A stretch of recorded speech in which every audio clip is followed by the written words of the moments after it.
เปียกกระดูกหนูเด้อพี่น้องนี่เป็นหัวบดได้ใส่หลายเด้อ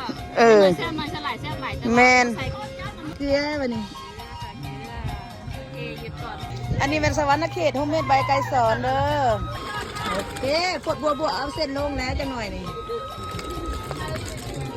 นี่ก็ต้องกระโดดอะไรยาวอยู่กัด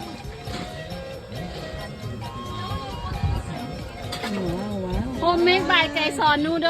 งามดีเนาะเลือดโบเป็นหูบ่บางครั้ง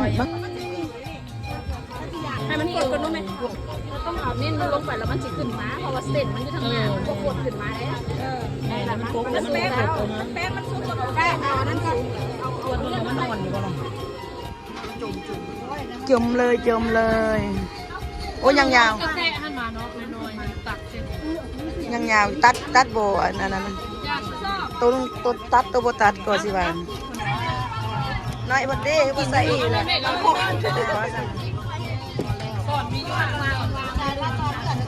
เอาเลือดเน่จะได้เลือดให้เพิ่นเน่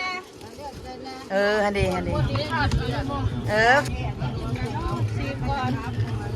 อุ้ยเส้นเป็นแต่แซ่บเส้นเนื้อนี่นะตัวไข่เส้นหลาย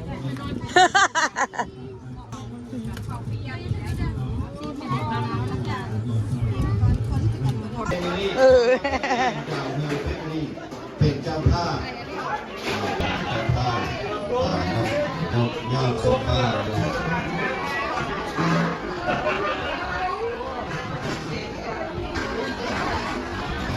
แม่น้อ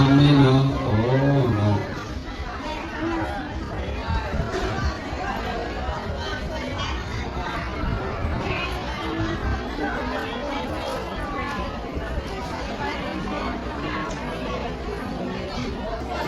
มาตุนนี่มาตุนนะ